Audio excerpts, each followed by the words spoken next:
Labas pa yata, ano? So, salamat ho. And tayo po'y dumako sa ating pag-aaral ng salita ng Panginoon. Well, truth be told, ay inisip ko ho na mag-break time muna tayo sa ating pag-aaral sa Book of Romans. Pero kung inyo hong naalala, ay ang mga chapter divisions ng Biblia ay dinagdag na lamang yaan ng tao. At hindi yan inspired. At isang magandang halimbawa, itong chapter division ng Romans 14 and Romans 15.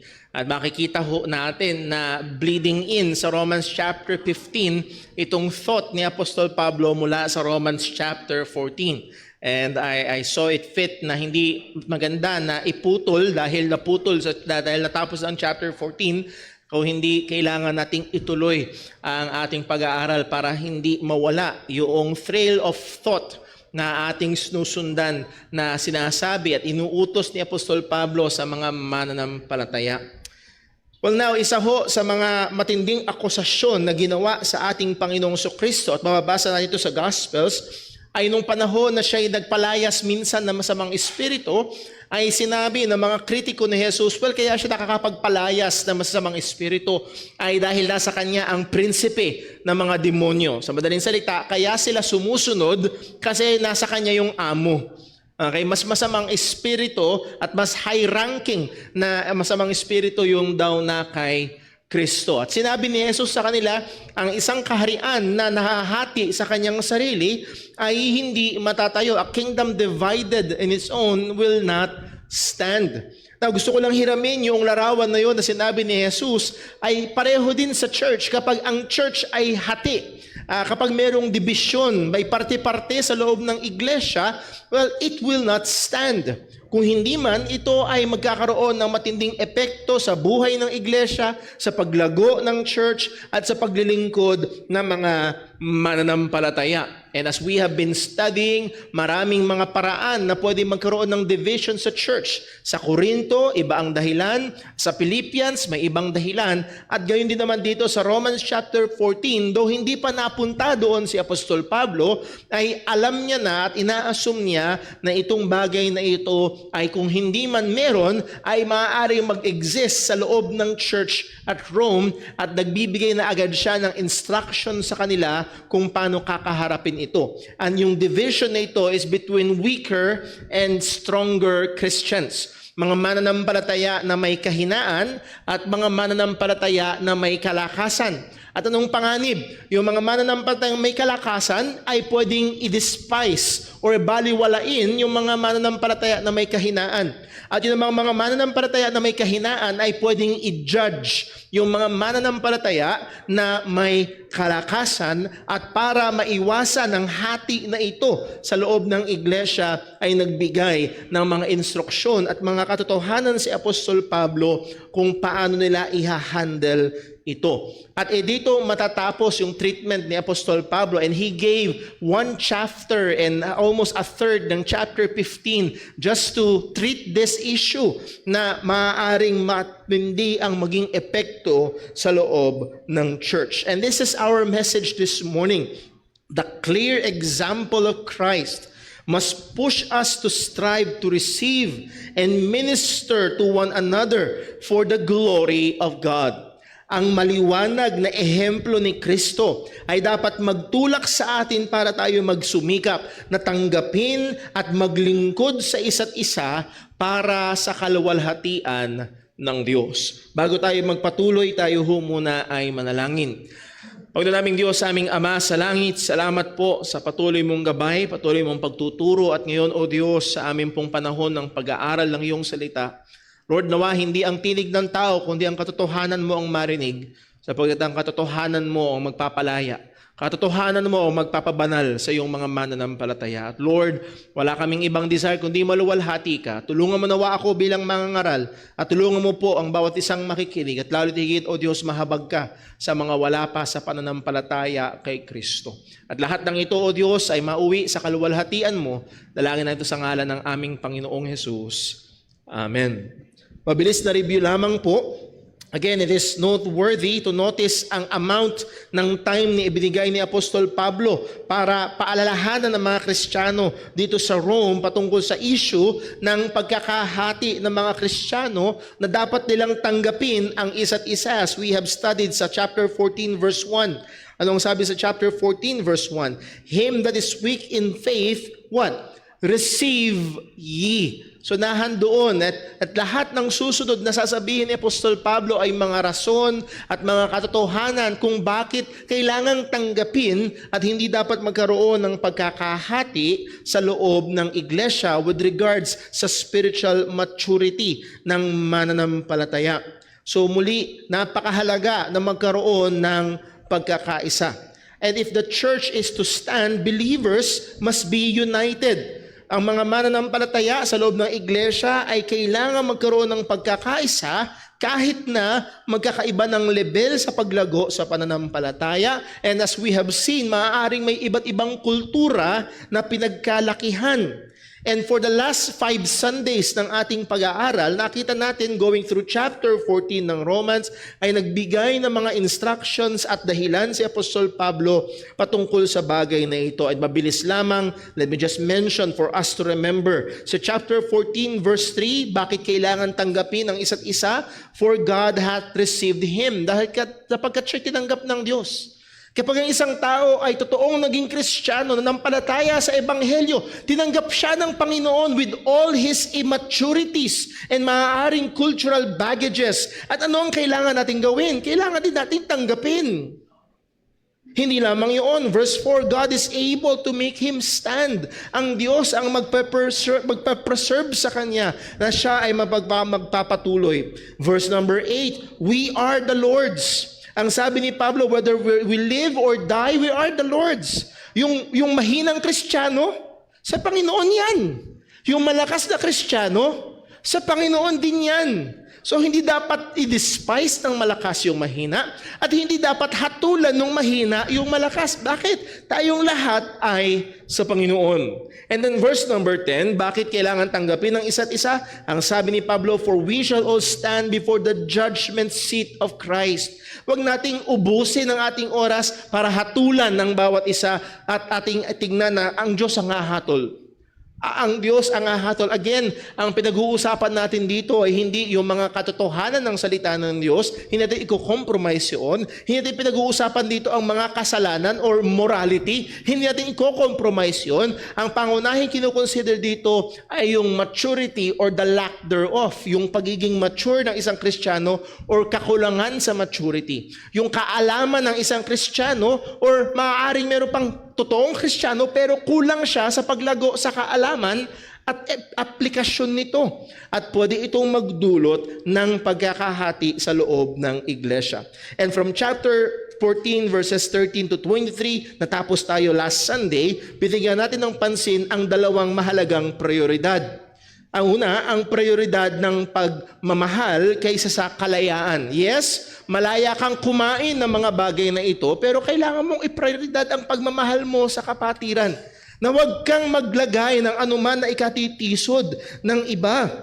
Ang sabi sa chapter 14 verse 15, but if thy brother be grieved with thy meat, again, your exercise of liberty, Now walkest thou not in charity or charitably. Hindi ka lumalakad sa pagmamahal. Ang punto, kailangan nating iprioridad ang pagmamahal sa kapatid, particularly ng malakas or mature Christian doon sa Kristiyanong may kahinaan. At mahigpit ang bilin ni Pablo, destroy not him with thy meat for whom Christ died. Again, para sa kanya namatay si Kristo, siya'y kapatid sa Panginoon. He may be weak, maaaring kulang siya sa kaalaman, hindi pa siya lumalago sa parte na ito, pero siya'y Kristiyano. Huwag nating wasakin siya sa pamamagitan ng pag-exercise ng ating liberty. Hindi lamang yun, number 2, the priority of edification. Ang prioridad natin ay edification yung ikalalago at pagpapatatag doon sa mahina kaysa ma-exercise yung ating Christian liberty. Verse 19, Romans 14, ang sabi, let us therefore follow after the things which make for peace and things wherewith one may what? Edify another. Yun ang punteriyahin natin. Again, di natin sinasabi na huwag i-exercise ang liberty, pero kung papipiliin tayo, anong uunahin natin? Edification ng kapatiran or personal exercise ng ating Christian liberty? Ang ating uunahin ay ang pag-edify sa isa't isa. Muli, nais ko lang liwanagin, we are not talking about compromising the gospel. Ibang usapan yun. We are not talking about compromising the truth. Titindigan pa rin natin ang katotohanan. Hindi natin pinag-uusapan yung compromising yung any morality or makikisawsaw tayo sa kasalanan ng iba. No, we're not talking about that. Ang ating pinupunto ito, we are loving, receiving, and seeking to minister to those for whom Christ died. Ating sinisikap na mahalin, tanggapin, at paglingkuran yung mga tao na para sa kanila namatay si Kristo. Para sa ating mga kapatid sa Panginoon na maaaring sila yun nasa kategory na may kahinaan. Kulang pa sila sa kalaguan. Sadly, maraming mga mananampalataya ang guilty sa pag-despise sa kanilang weaker brethren or marami din naman ang guilty sa pag-judge sa kanilang stronger brethren. At ito ang mahirap kapag sa loob ng church nangyayari ito ay nagkakaroon ng pagkakahati at maaaring nakatingin sa atin ng mga hindi mananampalataya at sila ay nagtataka bakit magkakagalit sila sa loob ng church. Bakit hati-hati sila sa loob ng church? Napakaganda nung paalala ni Apostol Pablo sa mga taga Galatia. Galatians chapter 5 verse 13, ang sabi ni Apostol Pablo ito, "For brethren, ye have been called unto liberty. Only use not liberty for an occasion to the flesh, but by love, what? Serve one another." Again, in that short phrase, kinunclude, isiniksik ni Apostol Pablo, pinag-aralan natin ng 2 Sunday. Nandun yung love, and nandun yung pagsuserve. At ang punto noon ay edification.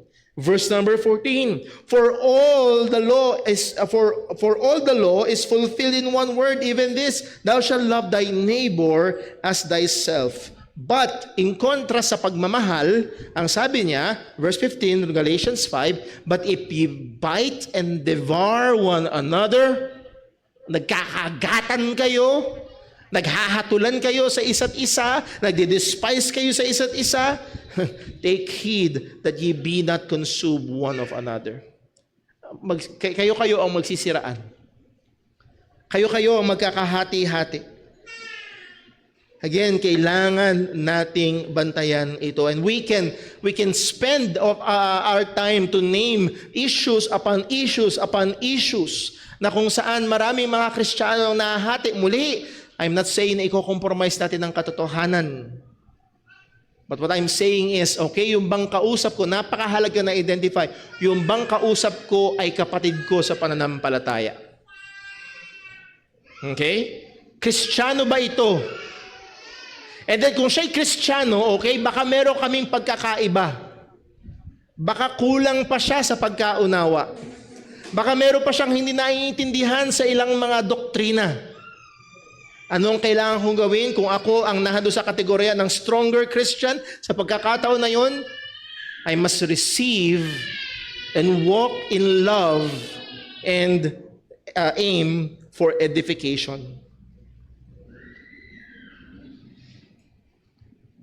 Here sa Romans chapter 15 verse 1 to 7, in-extend ni Apostol Pablo yung kanyang exhortation sa mga mananampalataya who may have differences in minor issues to receive them and to love one another. At 3 bagay ho ang ating bibigyang pansin na bilis ngayong umaga.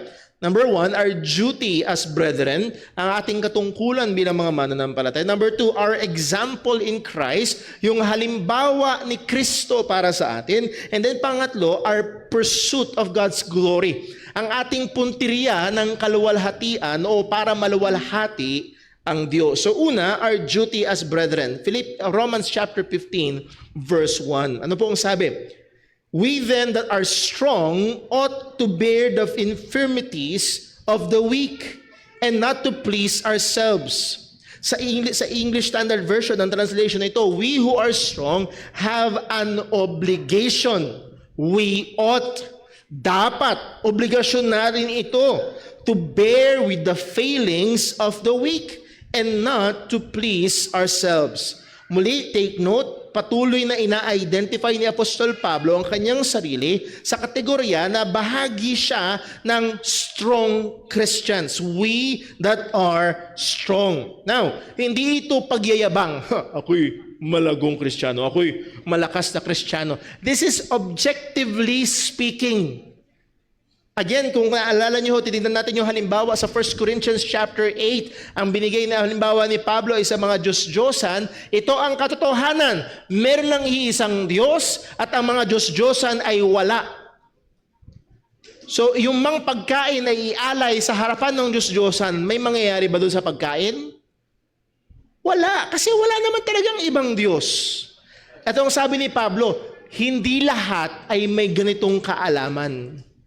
Maaaring mangyari na merong totoong Kristiyano, batang Kristiyano, or maaaring hindi masyado naturuang totoong Kristiyano siya, pero kulang siya sa paglago sa bagay na yun. Maaaring bago siyang mananampalataya, galing siya sa pagsamba sa mga Diyos-Diyosan, at ang tingin pa rin niya talaga sa mga Diyos-Diyosan na yun ay talagang merong reality at totoong may ibang mga Diyos-Diyosan, at hindi pa nagkisisink in sa kanya na meron na talagang iisa at tunay na Diyos, at yung mga yun ay pawang gawang-gawa namang ng imahinasyon ng tao. Na para sa kanya, pag yung bagay na yun ay inihain sa Diyos-Diyosan, ay talagang inihain talaga yun sa Diyos-Diyosan. At para sa kanya, kontaminado na yung pagkain. Hindi na pwede. Again, ano sabi ni Pablo, hindi lahat ay may kaalaman o karunungan na ito. So this is Apostle Paul saying, we who are strong, hindi ito subjective na strong. Kung hindi ito ay objective na merong kalaguan talaga, at kasama dito ang kalaguan sa kaalaman.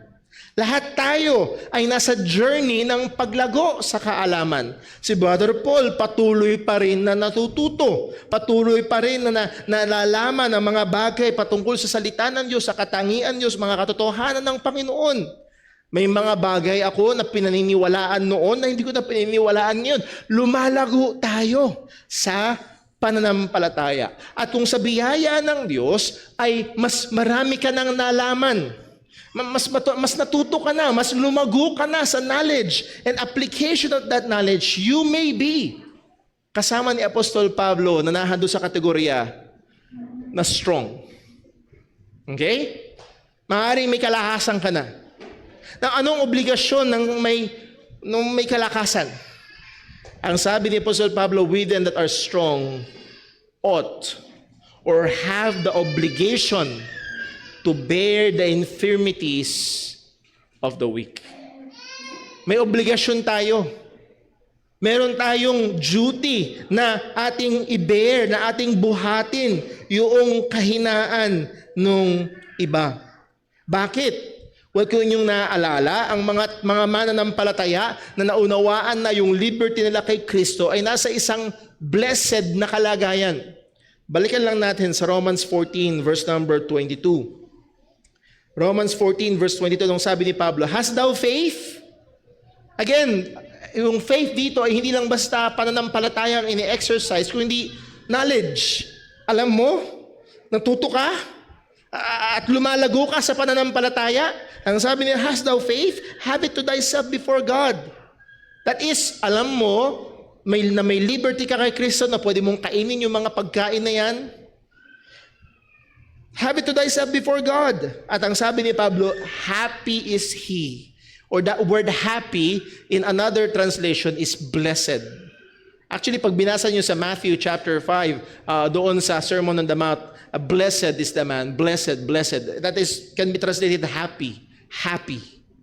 Blessed is he or happy is he, sabi ng salita ng Diyos, that condemneth not himself in the things which he alloweth. Why?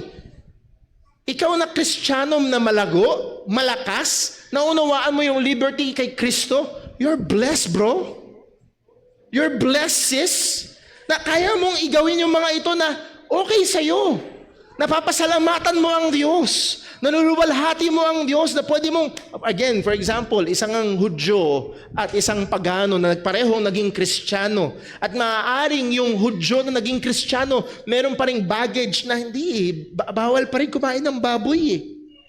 Pero ikaw naman na natuto na nalaman mo sang ayon sa Ebanghelyo at dahil kay Kristo ay may kalayaan ka na, you're blessed.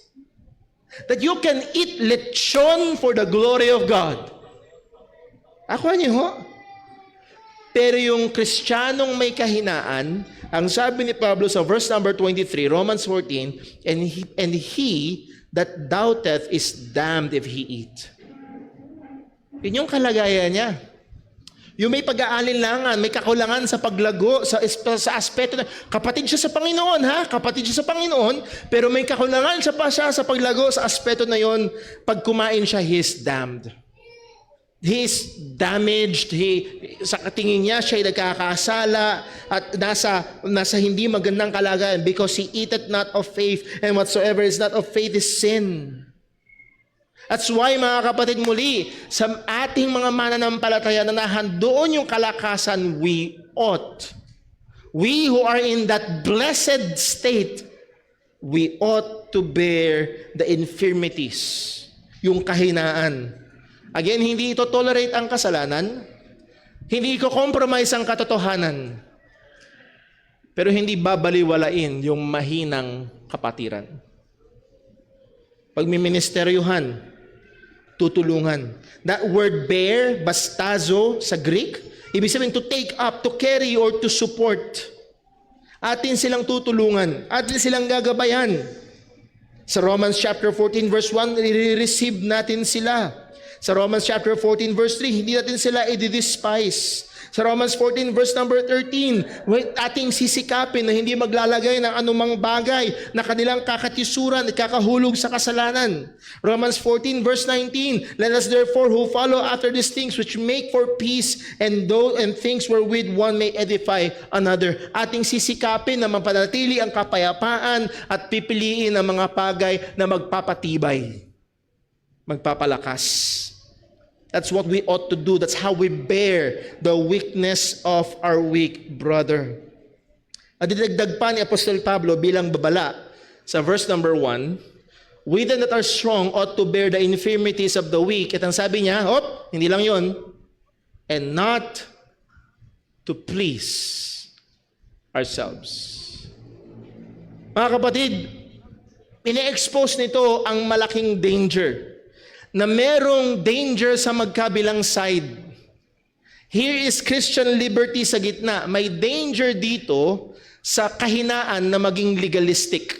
Ano ibig sabihin? Puro rules. Bawal to, bawal to, bawal to, bawal to, bawal to, bawal to, bawal to, bawal to. Bawal manood ng sine. Saan ang galing yun? Thou shalt not watch cinemas. Bawal mag-short ang lalaki. May mga Baptist na laging nakapantalon ang lalaki. May mga Baptist lagi nakapalda. Kahit nagsiswimming, nakapalda yung babae.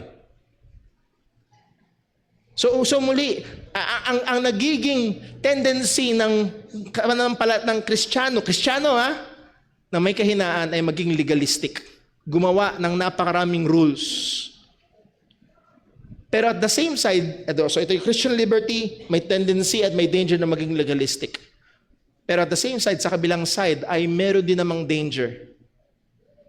Na ang sabi ng salita ng Panginoon, and not to please ourselves. Na ang danger, well, let's read sa Galatians chapter 5 verse 13. Nabasa natin kanina pero balikan lang natin. Galatians 5:13 ang sabi ni Pablo, for brethren ye have been called unto liberty. Yes, we have liberty. Only use not liberty for an occasion to the flesh. O wag mong gamitin ang yung liberty para maging kaparaanan na magawa mo lang yung gusto mo. So pwede palang mangyari na ang karnal na pagnanasa na magawa lang ang gusto ay itago sa likuran ng pangalang liberty ko kay Kristo.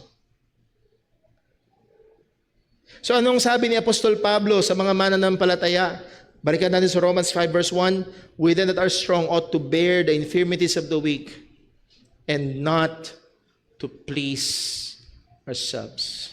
Ang ating punteriya ay hindi lang para bigyang lugod at may exercise. Yes, it is blessed, it is a happy state, pero hindi lang yun ang ating punteriya na mabigyan lugod yung ating mga sarili. Verse number 2, Romans 15. Let every one of us please his neighbor for his good to edification. Ito yung ating Christian duty. Ang ating duty is to bear the infirmities of the weak. Ang ating duty is to please our neighbor and not ourselves. Ang ating duty ay bigyang lugod, paglingkuran sa ikatitibay ng mga nasa mahinang kalagayan. Everyone, let us, ang sabi ni Pablo, let every one of us, lahat tayo, weak or strong Christian, should please his neighbor. Ibig sabihin, hindi lang tayo nakatingin dapat sa ating sarili. Hindi lang natin dapat kinukonsider, hindi, basta may kalayaan ako dito, pwede kong gawin to. At wala tayong pakialam sa iba. Almost on the same note, ang sabi ni Apostol Pablo sa mga Kristiyano sa Philippi, Philippians chapter 2 verse 3, ang sabi niya, do nothing from selfish ambitions or conceit, but in humility count others more significant than yourselves. Yun ang mahirap at dito nagsisimula ang napalaking problema sa church. Pag ang tingin natin sa ating sarili, mas mahalaga tayo sa iba. Ang sabi ni Apostol Pablo, count others more significant than yourself. Pag tinignan mo ang iyong kapatid sa Panginoon, ituring mo siya na mas mahalaga. Ituring mo siya na kailangan mong paglingkuran. Ang sabi sa verse 4, let each of you look not on his own interest, but also on the interest of others. Translation, huwag ka lang nakatingin sa iyong sariling plato. Huwag ka lang nakatingin sa iyong sarili. Kung hindi andaw, i-consider mo din yung iba. At particularly sa Romans chapter 15, sinasabi ni Apostol Pablo doon sa malalakas, yes, you're blessed, you're happy, you know, you have liberty in Christ, pero huwag ka lang nakatingin sa sarili mo, bro. Tingnan mo rin at ikonsidera yung Kristiyano, kapatid mo yan, para sa kanya namatay si Kristo, tinanggap siya ni Jesus, bigyan mo siya ng pansin. Ang gawin mo ay ikakapayapa at ikakatibay. Yun ang biglaanan mo ng pansin. So, our duty as brothers and sisters in Christ. Number 2, tingnan natin, our example in Christ. Our example in Christ is wala nang ibang mas maganda pang ehemplo. Again, we are called Christians. We are followers of Christ. At wala nang ibang mas hihigit pang mabuting halimbawa sa pamumuhay ng Kristiyanong buhay kung hindi si Kristo mismo. At dito binigay ni Apostol Pablo si Jesus bilang best example. Ang sabi niya sa verse 3, for even Christ. Kung ikaw ay Kristiyano at may kalaguan, may maturity, well, tingnan natin si Kristo. For even Christ pleased not himself. Anong sabi niya? Huwag ka lang nakatingin sa iyong sarili. Huwag mo lang bigyan lugod ang iyong sarili in exercising your Christian liberty. Tingnan natin si Kristo. Kasi si Kristo rin naman, maging si Jesus, He did not please Himself. Hindi siya dumating at nagkatawang tao at nagministeryo para lang sa kanyang sarili. Our very Lord and Savior ay nabuhay, nagkatawang tao, hindi lang para sa kanyang sariling enjoyment. Ang kanyang buhay ay buhay ng paglilingkod sa iba. Ang kanyang buhay ay buhay sa pagtawag sa mga taong magsisi at manampalataya. Ang sabi ng salita ng Diyos, He went about doing good. Siya'y nagpapagaling, siya'y tumutulong, siya'y nagtuturo sa mga tao. Kung paano sa Philippians chapter 2, binigay ni Apostol Pablo si Jesus bilang halimbawa ng pagpapakumbaba. He prayed, not my will, but thine will be done. Makikita natin kay Jesus ang ultimate example of selflessness. Hindi siya ruled. Hindi siya para lang sa kanyang sarili. Kundi una para sa kaluwalhatian ng nagsugo sa kanya. Ang sabi sa John chapter 6 verse 38, For I came down from heaven not to do mine own will, but the will of Him that sent me. Hindi ako naparito para gawin yung aking sariling kalooban. Ako'y naparito para gawin ang kalooban na nagsugo sa akin. So si Jesus mismo ang ating author and finisher ng ating pananampalataya. He did not please Himself, but rather He set out to please the Father. Ang kanyang layunin ay bigyan lugod ang Ama.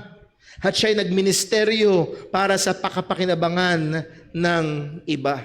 At ito ang ating halimbawa. So really, sa madaling salita ang sinasabi ni Apostol Pablo, ito yung pagiging Kristiyano. Hindi tayo nakatingin lang sa ating sarili. At ang pangunahing halimbawa natin ay si Kristo. And verse number 3, balik tayo sa Romans 15 verse 3. For even Christ pleased not Himself, but as it is written. So this is a quotation from the Old Testament, from Psalm 69 verse 9. The reproaches of them that reproached thee fell on me. Ang sabi sa Psalm 69 verse 9, for the zeal of thine house hath eaten me up, and the reproaches of them that reproach thee are fallen upon me. So in the life and ministry ng ating Panginoong Hesukristo, madalas siya'y nakakatanggap ng negative na response. Mula sa mga tao, lalo na mula sa mga religious leaders na sumusubok magwasak sa Kanya, sinusubukan na i-discredit siya, and finally, pinlanong siya'y patayin at nag-succeed na siya ay ipapako sa krus. Siya ang pinangakong Mesiya, siya ang pinangakong tagapagligtas, pero nireject siya ng mga taong ito. Ang sabi sa John chapter 1 verse 11, He came to His own, and His own received Him not. Siya'y dumating, ngunit hindi siya tinanggap. Well, anong kinalaman nito, Brother Paul, doon sa sinabi ni Apostol Pablo, the reproaches of them that reproached thee fell on me. Yung mga nagre-reproach, dumudusta sa Diyos, ay nararamdaman ko na parang yung dumudusta sa Panginoon ay dumudusta sa akin. Ang sabi sa Luke chapter 10 verse number 16, hopefully matulungan ko kayong maunawaan ito. Ang sabi sa Luke chapter 10 verse 16, He that heareth you, ang sabi ng Panginoon sa mga apostles, sa mga disciples niya, He that heareth you, heareth me. Yung mga nakikinig sa mga apostol ay nakikinig kay Kristo. Kasi ang pangangaral nila ay yung mga tinuro ni Jesus. And he that despiseth you, despiseth me. Yung nagbabaliwala sa inyo ay nagbabaliwala sa akin. So pag tinanggihan nyo ang ebanghelyong ipinangaral ng mga apostol, tinatanggihan nyo ang mga apostol, at tinanggihan nyo ang mga apostol, tinatanggihan nyo si Kristo.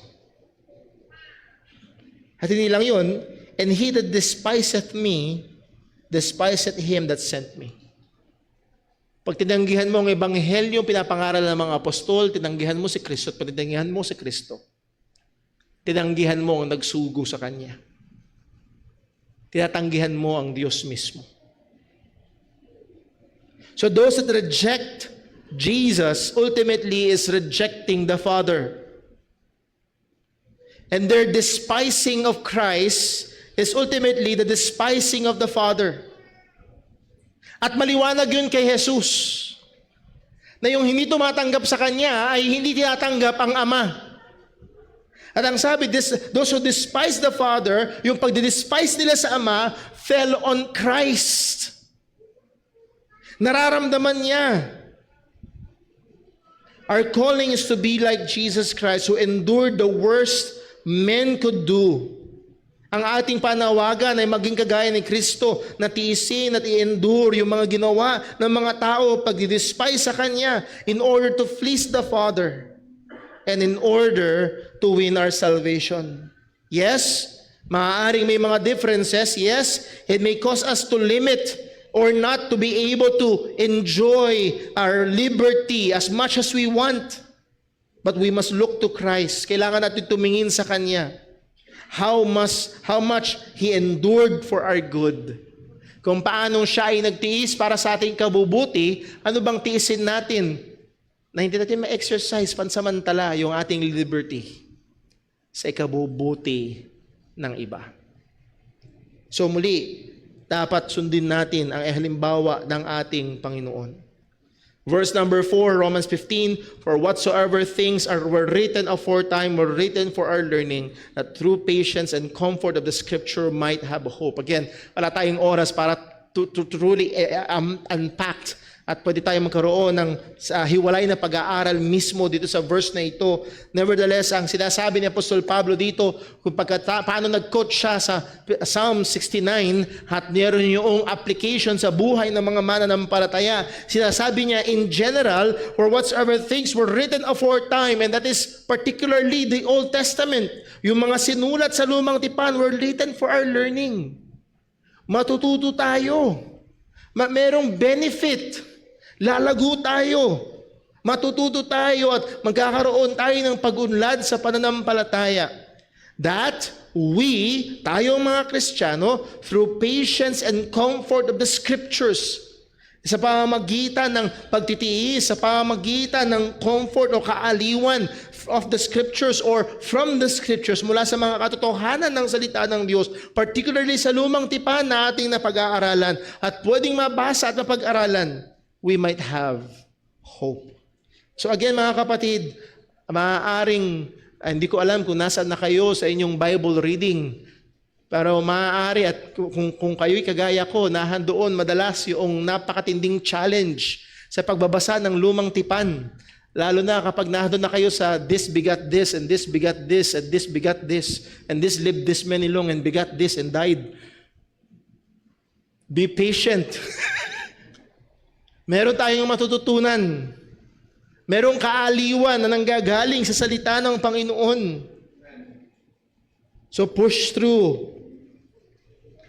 Verse number 5, Romans 15. Now the God of patience and consolation grant you to be like-minded one toward another according to Christ Jesus. Ang gusto kong makita ho natin dito sa verse number 4, ang sabi ni Pablo, that we through what? Patience and comfort.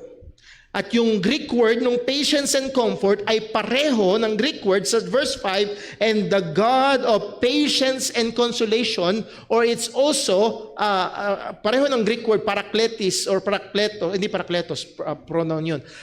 Pareho ng Greek word comfort din.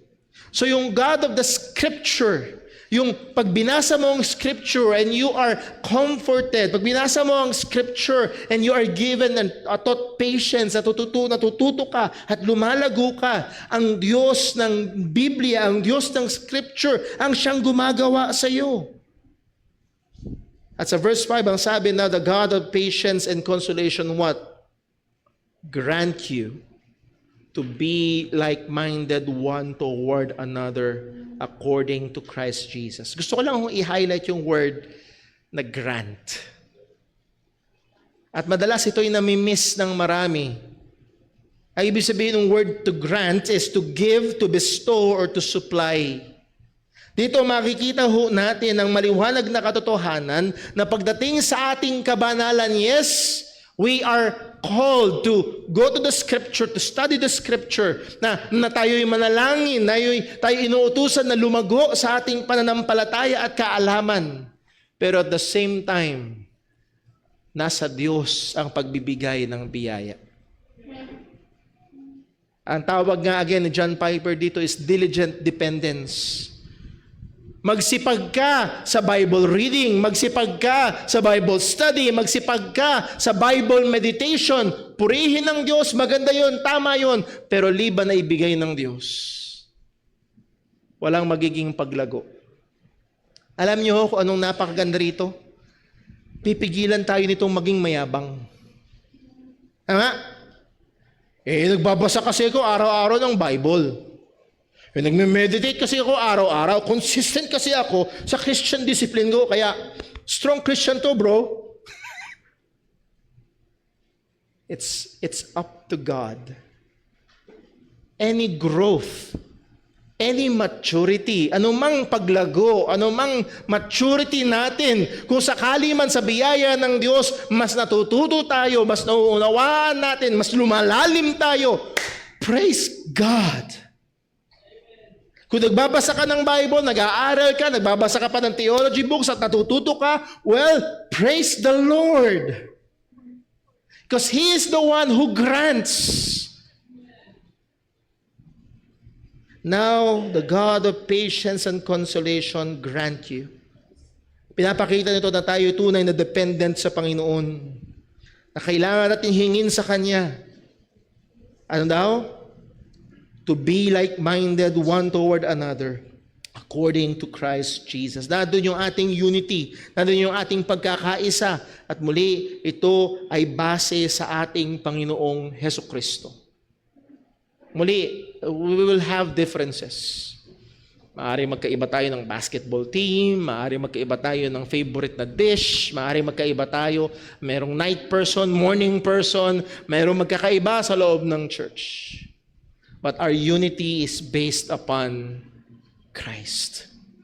Ang ating pagkakaisa ay nakabase kay Kristo. And lastly, dito tayo matatapos, our pursuit of God's glory.